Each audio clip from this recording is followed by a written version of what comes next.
Our summer shred challenge is starting early May, and this is your chance to get in early at a special discounted rate, as well as to secure your spot for the challenge and so much more. Not only that, we're going to give you support after the challenge and before to make sure not only do you lose this unwanted fat and gain muscle, but you keep it off and see long-term progress. So if you've been thinking about it and you're like, I want to see what this program is all about, just know our results are fully guaranteed. So when you sign up, you know you're signing up to see your goal and to actually see this through. So this is your chance to join. There is no better join. This is our biggest challenge of the year, the most massive event. It's something we personally really enjoy. It's something we personally participate in. So join us, see these guaranteed results, finally have that confidence on the beach once and for all. So to take advantage of this, message us Summer Shred to our Instagram at ColossusFit, COLOSSUSFIT, and just say Summer Shred, and we'll get you rocking and rolling. Now into the episode.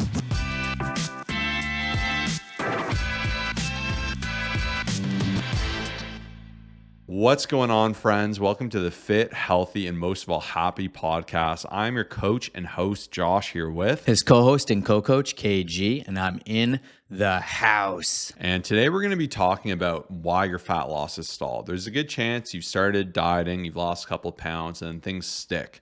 And the good news is fat loss doesn't just stall for no reason. There's plateaus, there's always a reason for it. Case in point is what I'm getting at. And especially if you've been stalling out for weeks, that means you need to change something. And there's a good chance you're doing one of the 5 things we're going to cover in this episode that is just sabotaging your results. It's basically not going to allow you to succeed because you're probably doing a lot of the other things really right, but you're probably overlooking this and not succeeding. And what's great too is at the end of this episode, I want to try something a little different. I'm going to equip you with the exact 5 things you need to do this week to see guaranteed results, like a 7-day reset. If you do this, I assure you the scale will start moving. You're going to start feeling great and you're going to build some amazing momentum. So let's jump right into this episode. And the first success killer, and I actually spoke about this with my clients, and that's going half in. So I changed my wallpaper recently to all in or not in. There is no in between. And it's just stuck to me because with the diet in particular, even on our Monday episode, we talked about whether it's harder to get lean or stay lean. Getting lean is easy when you commit to it. When you're like, okay, my calories are my calories. I'm going to hit them. I'm going to do my workouts. I'm going to make sure my movement is regulated. You do those things, you're 100% losing weight. Like it becomes very obvious and linear, and that's where statistics and numbers don't lie. That's where you have that in your hand. And if things aren't working, you can adjust. A deficit's a deficit. It will work. Even with extreme circumstances, there are ways to blast through these deficits, or blast through these plateaus rather. And most often that's your body readjusting itself toward maintenance. There's levers you can pull to adjust and get past it. So when you go all in, you will lose fat. When you're half in, that's where you will not lose fat. So if you're like, I'm dieting until someone brings me a treat I can't say no to. Kyle shows up with donuts and I'm like, ooh, I'm gonna eat this donut. It's so good. Like, no, if you're dieting, you're dieting. Either you can fit it in or you can't. Maybe you can have half, maybe you save half, maybe you have a quarter, maybe you eat the whole thing and you have to readjust your dinner and not have dessert then. But it needs to be like, I'm doing this. Someone invites you out to dinner. You're committed. You're doing this. You're finding a way to succeed. It's not to say you can't go to the dinner. You can't do things for fun, but it's like when you're actually cutting, if you want to actually lose fat, you need to be consistent. You can't just do it when it's convenient, when you're motivated, because it's not going to work. And that's where I think people become weekend warriors. Monday to Friday, everything's locked. It's easier and routine. You're not thinking about it. Then the weekend, you're at the club, you're popping bottles, you're going to McDonald's after, you're sleeping in, ordering a huge brunch, and you go look at the scale on Monday and you're like, I gained weight this week and I struggled, I suffered, I did everything right Monday to Friday. So that's where if you're going to do it, go all in, see it through, get that cutting phase done. And what's nice is when you knock that out and you get that done, you can enter into a reverse diet, or you can revisit going to maintenance, and you can regain some of that caloric flexibility, or just be able to actually eat more, which is nice. But when you're half committed to it, it's just not going to work. This is why you have to get so serious about your goals that you will not deviate. Instead of being like, oh, I just want to get lean for summer kind of because I want to feel okay. Like, you're not going to commit to it. Whereas if you're like deeply invested in it, you will not deviate. And the times that I've made mistakes in the past, I just didn't really care as much, and I was half in and half out, and I've struggled. And that's why so many people are not reaching their goals, is because it doesn't mean enough to them. And number 2 is just simply underreporting your overall calorie intake. If you are in a calorie deficit, which means you're eating less than you're burning per day, you will lose fat, you will lose weight, and you will be making progress. Now, the unfortunate thing though is that most people are just unfortunately underreporting their calories. They're eating a lot more than they think they are. And one really big hack I like using with my clients is just asking, how accurate do you feel like you were within the day, right? So if you're using measuring cups, you're using food scales, you're looking at all the barcodes, and you're just actually like cooking at home and doing some great things with your accuracy, you'll be in a really good spot. Whereas most people end up giving themselves the benefit of the doubt. Let's just say you happen to have a salad and then you say, oh, there was no dressing on it. 200 calories, right? Grabbing your kid's little leftovers, couple hundred calories. Peanut butter, you might have 1 tablespoon, or you think you did. Say it's 90 calories, it's probably 350, right? So you have to just be really realistic with that. And I just see so many people say, hey, I'm eating a calorie deficit, but I'm not losing weight. It's like, no, you're just not being honest with yourself. And this alone makes such a big difference when you say, I'm going to be honest, I'm going to use measuring cups, food scales, and I'm going to try not to have any extras, and I'm going to log everything that I eat. It makes such a big difference. Yeah, and I'm going to combine one and two. So when you're doing something like tracking, do it right. Don't half do it. Don't not include your snacks. Don't include your veggies. Don't just I even one of my clients who just signed up is like, hey, I do track. I use that AI app. It's so good. You take a photo and it tracks everything.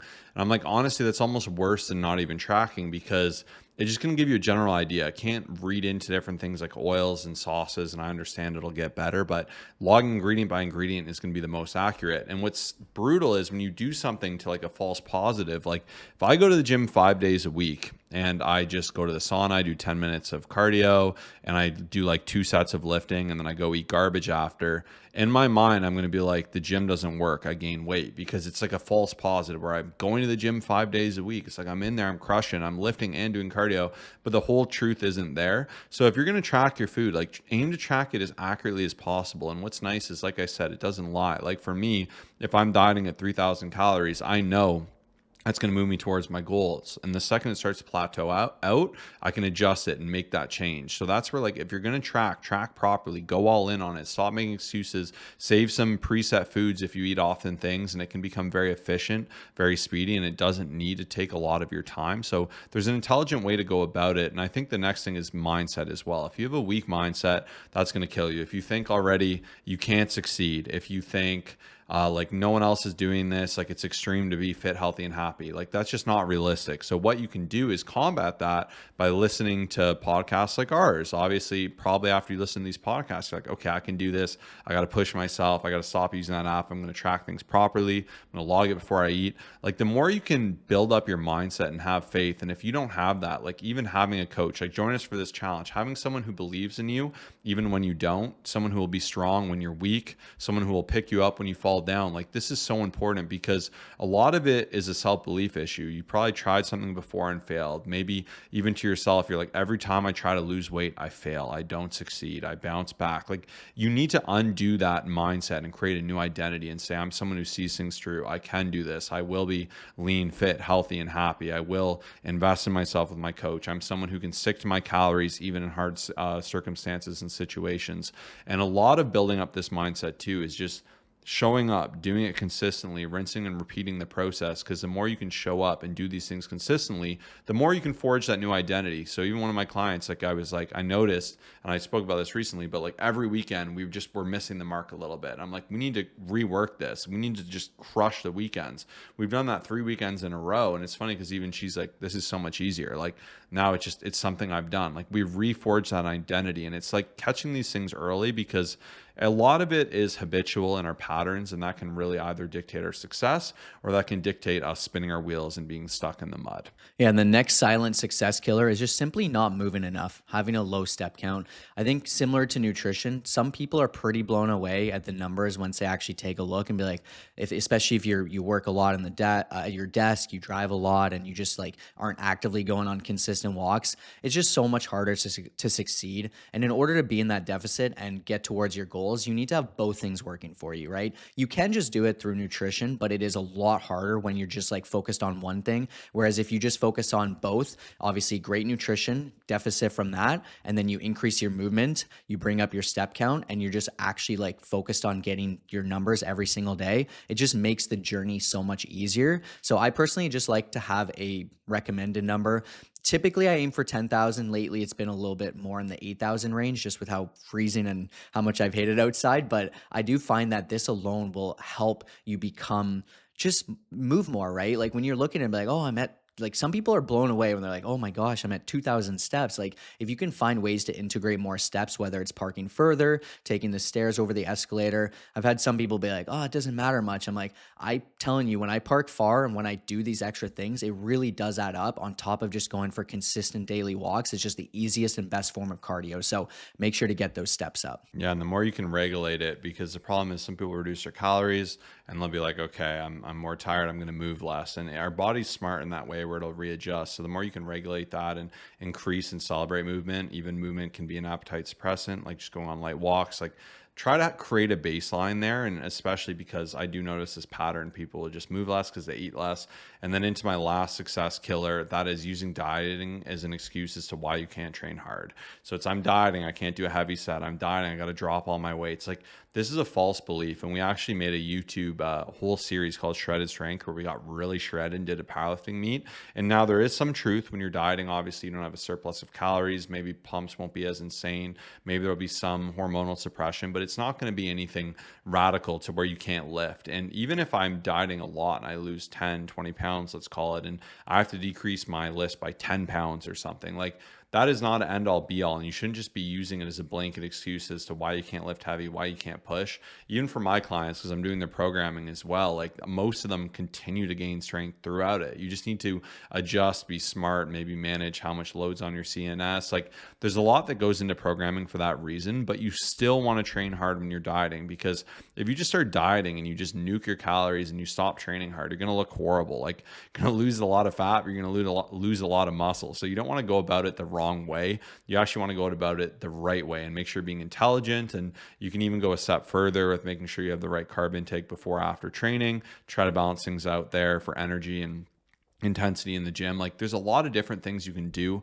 but in general, you should absolutely still be training hard, even if you're in a cut. So those are the 5 big success killers. And now I want to show you exactly what you need, exactly what I would do if I wanted a 7-week reset to like break through a plateau and to actually see the progress I want. So the first tip I'm going to have is tracking all your food, no guessing, no AI apps, no like, oh, I'll just log burger. Try to be as accurate as you can. And like for me, it's like, if I make like, and look for healthy substitutes of your favorite foods. I like this mini pizzas. All it is tortillas, a lactose-free cheese, which is really high in protein and I enjoy. It's like little turkey pepperonis, and I'll put like onion and pepper, and that's what I'll eat. If I just search mini pizza, I'm gonna get a million different things. You're gonna get like those Pillsbury microwave toaster pizzas. Like they're entirely different things. It just makes more sense for me to log tortilla, log the lactose-free cheese, log the turkey, whatever. Like, and then actually just go ingredient by ingredient. And if this is something I like to have, I have it often.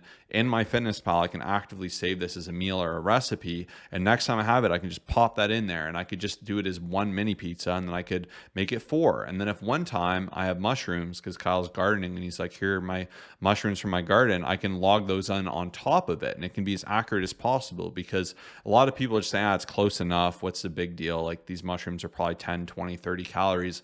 But even that mindset is dangerous, because the second you start with that, you're like, oh, it's just a small bite. It was a small lick. It wasn't a ton of sauce. I got shawarma yesterday and it was like tahini city on that shawarma. I've never had so much tahini. I usually don't even get sauces.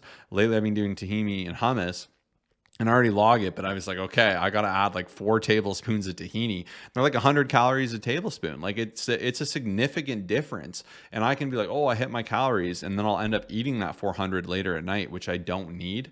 And it's not about being perfect. It's about trying to be perfect. Like for me, I can identify there was a lot of tahini on the shawarma, so I can just log a little bit more. So that's where you want to be as accurate as possible. The next one is just nailing your protein. Protein will keep you more full. It'll keep you more satiated. It'll give you more energy. It'll help you put on muscle, maintain muscle while you're dieting. Protein is like the superpower of dieting. If you're neglecting it, you're just missing out on so much. And the package and how you look when you're shredded will be radically different if you're getting adequate protein consumption, and then if you're not. And the next would be regulating those steps and maybe even increasing them.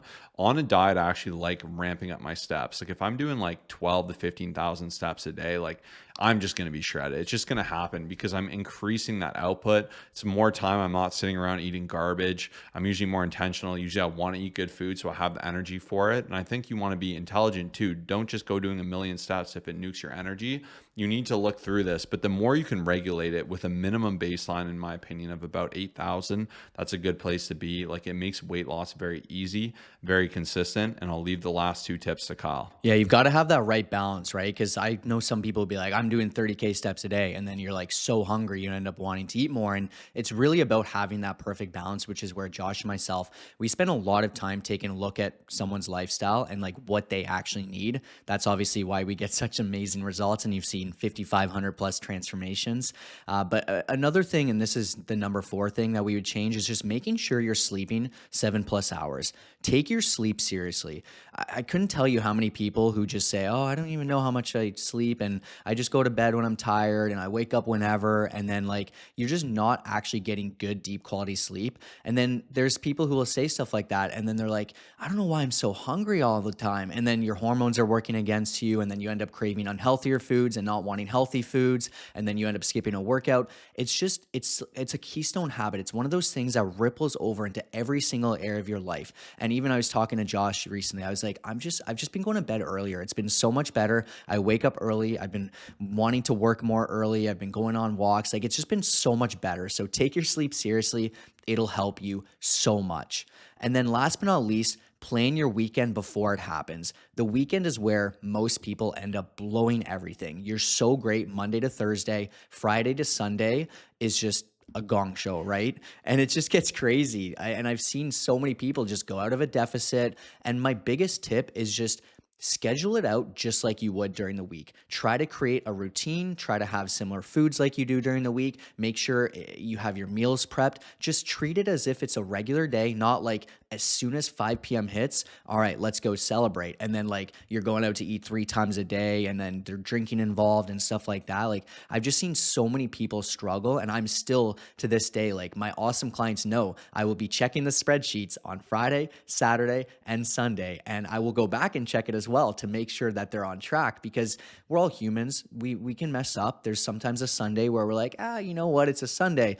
5,000 calories later, then you mess up. And once again, we all mess up, but it's about being honest with yourself. And that's where like my biggest takeaway with everything Josh shared of like being accurate with your tracking, like, you know, making sure you're hitting your protein, like everything just comes down to honesty. Make sure you're doing everything to the best of your ability. And if you mess up, keep moving forward, but you'll never be able to change if you're just like lying to yourself, which I know a lot of people do. So that's going to be my final takeaway for this episode. Yeah, and this isn't a secret. Lock into these 5, do a week, commit yourself to this, push yourself to this, and you'll be blown away with the results you see. Like even just banking one good week is so powerful. And if you're like, this is amazing, this is a lot, I'm not going to do it, I'm inconsistent, I need someone to kick me in the butt to say, hey, get on the walk, or why didn't we track this weekend? Like that's where accountability is so powerful, right? If you just wish something into the wind, it's going to blow away. It's going to go nowhere. Whereas when you announce it and you have people holding you to it, it's a different story. So this is where you can work directly with me or directly with Kyle. Join us for our challenge, partake in this, have us on your side, have us on your team as an asset for you, ensuring you your results. This is your chance to join. Message us Summer Shred Challenge to our Instagram at Colossus Fit, COLOSSUSFIT. Say you came from this episode as well. And for those of you that want to just try this mini reset, I'll leave it in the show notes. You can go ahead, grab everything there. You can also see our website, our Instagram, all that great stuff there. So thank you for tuning in with us. Have a great day. Peace.